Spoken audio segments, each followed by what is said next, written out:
असं जर म्हणलं असेल तर त्याच्यासारखा नीच माणूस दुसरा कोणी नाही. तर संतोष भाईची इतकी क्रूर हत्या करून तो जर म्हणत असला की मला कोणी वाचवतील, तर त्या धन्या का दुसरा नीच माणूस या पृथ्वी तलावर दुसरा असू शकत नाही. जे मुंडे म्हणाले की मित्राची आठवण येते आणि आज मित्र सोबत नाही, त्याची खूप म्हणजे उणीव सुद्धा भासते आहे. कोण आहे पण मित्र त्याचं? म्हणजे आता उघडच त्यांचा मित्र जर कोण असेल तर वाल्मिक कराड यांच्याविषयी ते बोलतात. असं जर तो म्हणला असेल तर मी काय ऐकलं नाही ते. असं जर म्हणलं असेल तर त्याच्यासारखा नीच माणूस दुसरा कोणी नाही. तर संतोष भाईची इतकी क्रूर हत्या करून तो जर म्हणत असला की मला कोणी वाचवतील, तर त्या धन्या का दुसरा नीच माणूस या पृथ्वी तलावर दुसरा असू शकत नाही. तो मित्र असो किंवा ते स्वैर असो, वाईट कृत्य जर केलं तर त्याचं कधी समर्थन करायचं नाही. आणि त्यातले त्यात आता तरी अजित पवारचे डोळे उघडले तर बरं होईल. आणखी तरी किती त्याला पाठीशी घालायचंय. जर इथं गोरगरिबांच्या लेकराचे ते मुर्दे पाडत असला, अशा माणसाला अजित पवारांनी फडणवीसनी किती दिवस पाठीशी घालायचे हेही लक्षात आलं पाहिजे. परंतु समाजालाही सांगणं गरजेचं आहे की एक गोष्ट लक्षात ठेवा, म्हणजे जात कुठली असू द्या, महाराष्ट्रभरातल्या सगळ्या जनतेला सांगतो आणि विशेष करून मराठ्यांना सुद्धा सांगतो की बघा, याची शब्दातून का होईना जर तो म्हणला असेल तर शब्दातून का होईना उघडं पडलं, फक्त आणि फक्त गुंडगिरी,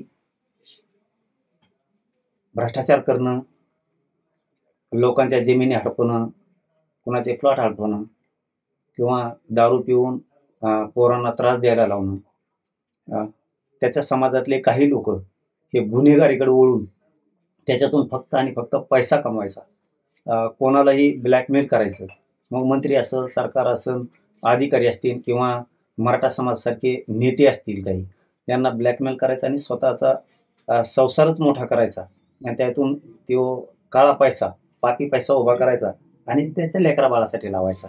ही इतकं भयंकर पाप तो करत होता. जर तसं म्हणत असेल तर लोकांनी एक गोष्ट मात्र खूप समजून घेतली पाहिजे, किती पापी वृत्तीतून, किती गुंडगिरीतून ह्यो पैसा आणि राजकारण उभा करत होता. असले राजकारणासाठी आणि लोकांसाठी, जिल्ह्यासाठी आणि जनतेसाठी असा माणूस अजिबात चांगला नाही. इथून पुढे तरी लोकांनी डोळे उघडलेच पाहिजे आणि विशेष करून फडणवीसने, अजित पवारने तरी आता डोळे उघडले पाहिजेत. नसता याच्या पापात तुम्ही सुद्धा खाको.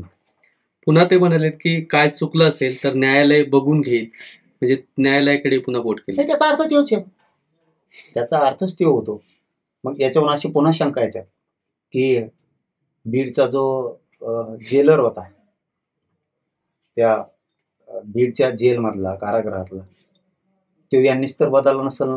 याची सुद्धा मुख्यमंत्र्यांनी मग चौकशी करायला पाहिजे. कारण तो जरा जेलर टाईट होता, कायद्याला धरून होता आणि त्या सत्य तो सत्य करत होता अशी माहिती आहे किंवा आमच्याकडे बीडमधूनच कळालेली. तो तिथं बाहेरून येणारे डबे आत जाऊन देत नव्हता जेवणाचे आरोपीला.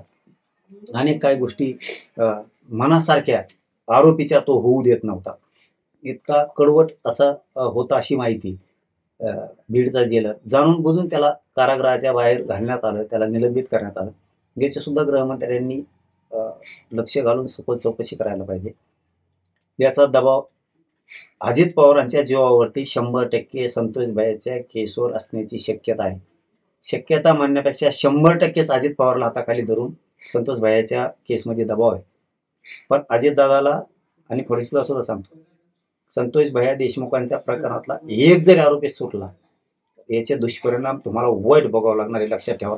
कारण ह्यो जर जाहीर असं बोलत असला तरी सरकारसाठी आणि जनतेसाठी घातक आहे. असा गुंड आणि गुंडगिरी चालवणारा आणि अशा टोळ्या सांभाळणारा हा माणूस, याला सुद्धा आता जेरबंद करायला पाहिजे.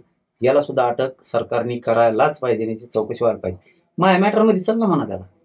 मग आता घातपातच मॅटर होतं धान्याने केले. चल ना, नार्को टेस्टला मी किती दिवस ओळखून बसलोय, यायचं भंगा. चल ना, वाट बघून मी मरत बारी आली. किती एसट्या हुकल्या आपल्या. नार्को टेस्टला जायचं आपल्याला. चल, लपू नको. बायासारखे चाळ्या नाही करायचं मस्त. नार्को टेस्टला चल.